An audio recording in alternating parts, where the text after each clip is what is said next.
Bonjour, c'est Crypto et j'espère que vous allez bien. On va faire le point sur les altcoins. Ça fait un certain temps qu'on n'a pas fait de revue d'alt.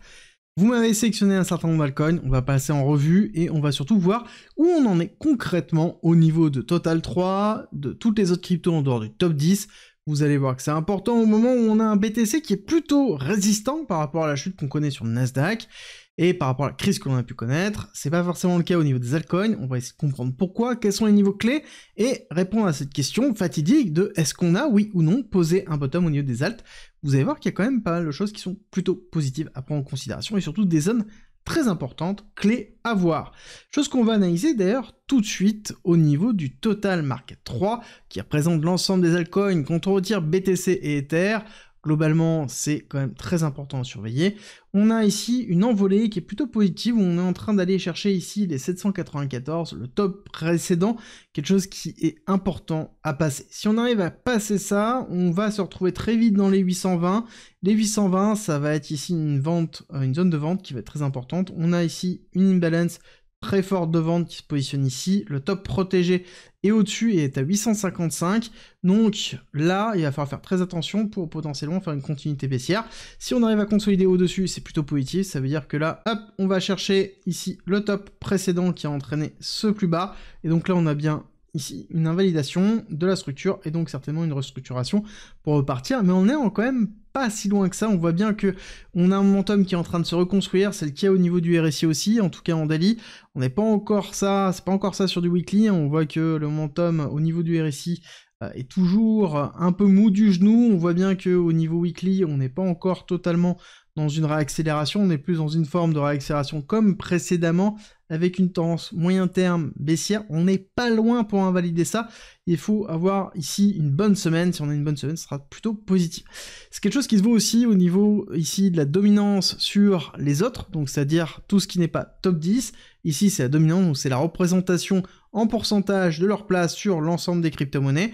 Et on voit qu'on est dans les alentours de 7,98%, qui est une zone basse, d'accord, très très basse. On voit qu'on a un bottom qui est en train de se poser là. Pour moi, c'est pas suffisant. Il va falloir vraiment avoir une réaccélération. Il faudra avoir quelque chose qui fasse comme ça, avec potentiellement un petit retest avant de repartir, ou même quelque chose qui est un petit peu plus propre, avoir quelque chose comme ça pour pouvoir vraiment avoir une accélération.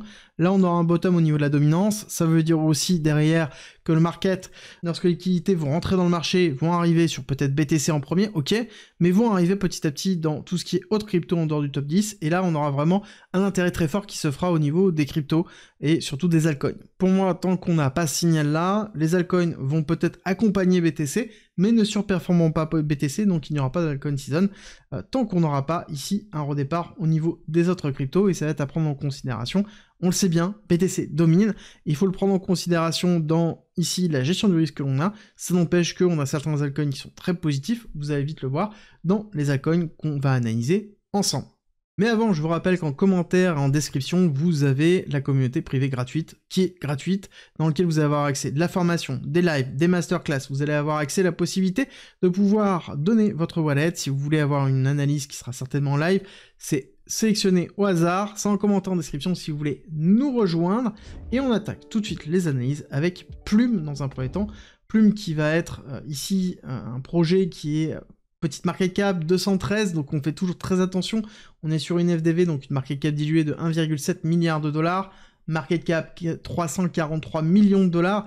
C'est un projet qui a levé quand même pas mal de fonds auprès de VC, ici, qui est porté par beaucoup de KOL, donc il faut aussi prendre en considération.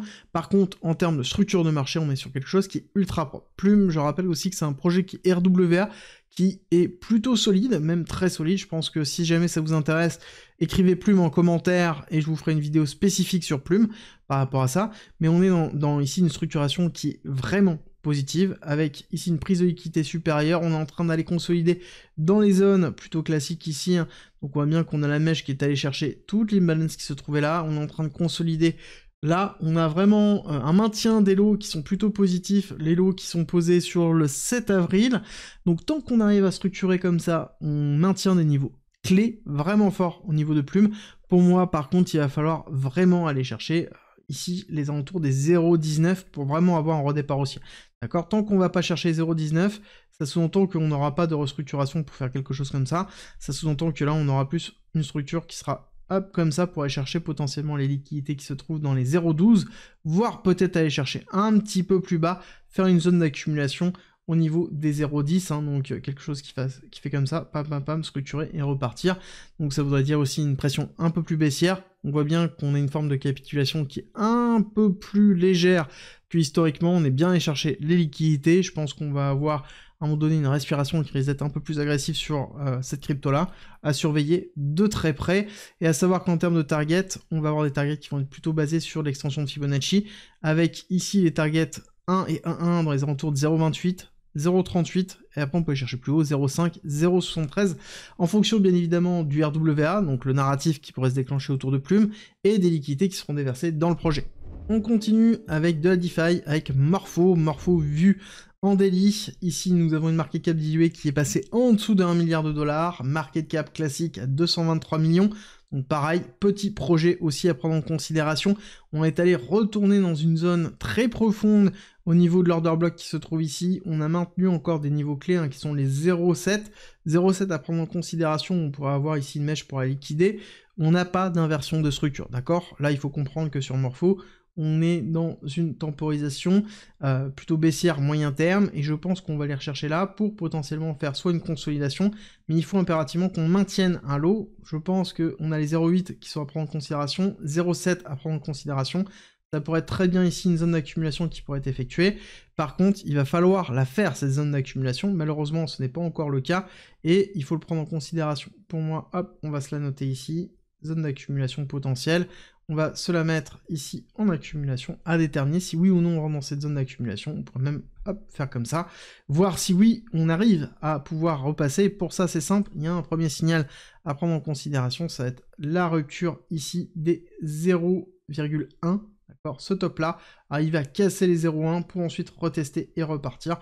Là on aura un signal qui sera plutôt fort, et donc une inversion réelle de tendance. On commence à le voir au niveau du RSI, quelque chose qui remonte un petit peu, mais on a vraiment des volumes qui sont relativement flats, donc ça sous-entend assez peu d'intérêt, mais ça c'est valable pour l'ensemble de la crypto en ce moment, et ça veut dire aussi que cette zone d'apathie qu'on peut voir, c'est une zone qui est généralement plutôt propice pour accumuler. Pareil, en extension de Fibonacci, on va avoir des targets qui sont aux alentours des 5 $, 7 $, on va aller chercher un peu plus haut dans les alentours de 10 $, 11 $, voire peut-être même les 15 $, un petit peu plus dans une phase d'hyper-accélération, avec un narratif qui se fait autour principalement de cette notion très forte de la DeFi. Et pour moi, il y a aussi une autre chose à prendre en considération, c'est qu'on pourrait très bien être dans une zone de ranging, et donc aller chercher les 4 $ pour ensuite aller retester et faire ça. On va le voir dans quelques autres cryptos après celle-ci, vous allez voir que on a pas mal de ranging, et je pense qu'il faut impérativement le prendre en considération. Ensuite, on avance avec Cas, la crypto de Kaspa. Kaspa qui a fait une envolée, puis ensuite un énorme retracement très puissant. On est allé chercher l'imbalance, toute cette zone imbalance avec un petit retest dans la buy zone, très faible encore pour l'instant. Par contre, la réaction haussière, elle est très positive. D'accord? Là, si on prend en considération et si on arrive à clôturer en semaine au-dessus ici des 0,083, on aura un signal qui sera peut-être bullish sur court terme avec une forme d'accumulation qui pourrait se faire là comme ça avec un petit retest pour aller chercher plus haut. Les zones pour moi à surveiller dans cette phase d'accélération, ça va être ici tous les 0,12, 0,14. Là on risque d'avoir certainement une grosse résistance à prendre en considération, et on pourra avoir un retravail baissier à ce moment-là. Mais si on arrive à bien maintenir, on pourra avoir vraiment ici une sortie d'accumulation pour Kaspa qui pourrait être positive à prendre en considération. Pareil, en target, on va aller chercher dans les alentours des 0,22, puis après on chercherait sur les targets d'extension de Fibonacci plutôt classiques, hein. Donc à ce moment on irait chercher dans les alentours des 0,36, voire plus haut, en fonction bien évidemment de la liquidité qui se dériverait dans la alt season, à savoir qu'on a des points assez forts qui sont en train d'arriver au niveau de Kaspa. Au niveau des volumes, on voit un retour des volumes, et on est en attente au niveau de Kaspa, et c'est important de le comprendre, des smart contracts. Tant qu'on n'a pas la DeFi sur Kaspa, on n'aura pas forcément un énorme intérêt. Par contre, quand on aura la DeFi, je peux vous assurer qu'on aura une grosse valorisation, si bien sûr elle arrive à temps et qu'elle n'arrive pas au milieu du bear market. Bref, en attendant, on continue avec Virtual. Vous avez été nombreux, très nombreux à me le demander. Virtual, projet très risqué. Là actuellement, on est sur une FDV de 587 millions de dollars, 382 millions de dollars de market cap classique, projet risqué autour des agents IA. On a une diminution du volume, mais on a un volume qui est toujours très élevé sur Virtual, très important de le prendre en considération. On est allé retester très proprement ici la zone de l'order block qui se trouvait là, qu'on avait défini déjà il y a un certain temps. Pour moi, le break-off structure est dans les alentours des 0,85. Tant qu'on ne casse pas les 0,85, il n'y a pas d'inversion de tendance, d'accord? Donc là, il faut avoir une accumulation, tac tac, avoir une sortie, un petit retest, et là on repart. Là, on aura un signal qui sera très propre. Tant qu'on n'a pas ça, on est court moyen terme, ici en tendance baissière, donc avec une continuité pour aller chercher potentiellement les 0,30 à prendre en considération. Ça, c'est le premier arrêt. Ici, tant qu'on n'a pas d'invalidation avec une rupture, malheureusement, on ne repart pas à la hausse. Très important à prendre en considération avec l'analyse que je vous ai faite au début sur notamment le Total Market 3. Si on a l'ensemble des cryptos qui sont plutôt en tendance moyen terme baissière, tant qu'on n'a pas de rupture là-dessus, ça veut dire qu'on n'a pas de rupture sur la majorité des cryptos, et c'est ce que l'on voit ici ensemble. En termes de perspective, pour moi je pense qu'il y aura une target à avoir dans un premier temps pour alléger dans les alentours des 3$, alentours des 5$ qui sont ici des zones de résistance très fortes avec beaucoup de liquidité. Je pense qu'on pourra avoir des retournements dans ces zones-là, et ensuite on pourra aller chercher les targets. Si on a bien un narratif autour des agents IA qui se déclenche, on pourrait chercher des targets supérieurs à 20$, 30$, avec une belle progression. Par contre, il faut impérativement qu'on ait ce narratif-là qui se mette en place, une altcoin season, et derrière, une stabilisation au niveau de la macroéconomie. Donc, ça fait beaucoup de si, il faut le prendre en considération. Encore une fois, c'est une notion de gestion de risque, toujours. Et on terminera notre vidéo sur LDO, la crypto de Lido, gros protocole qui sert au liquid staking d'Ethereum, forcément très lié à Ethereum, prenez-le en considération, c'est quelque chose qui va être compliqué à gérer sur le long terme, tant que Ethereum sera en sous-performance. Par contre, on a la mise en place d'un énorme range. On est dans le bas du range, dans les alentours de 0,7. Je pense qu'on peut aller chercher plus bas, dans les alentours de 0,5. Ici, à prendre en considération, bas de range. Ce qu'on attend, encore une fois, c'est une accumulation. Pas de signe de retournement.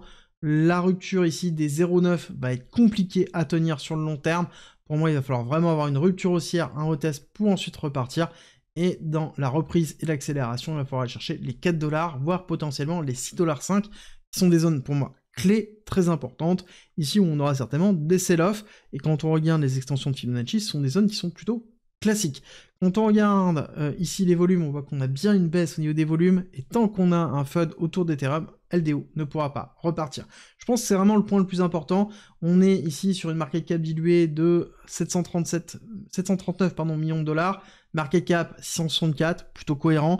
Par contre, il va falloir avoir à un moment donné une rupture haussière au niveau d'Ethereum, et ça entraînera LDO et ici Lido en accélération haussière, et c'est ultra dépendant d'Ether. Donc prenez en considération tout ce qui est dépendant directement et rattaché à Ethereum. Si Ethereum ne performe pas, elles ne performeront pas.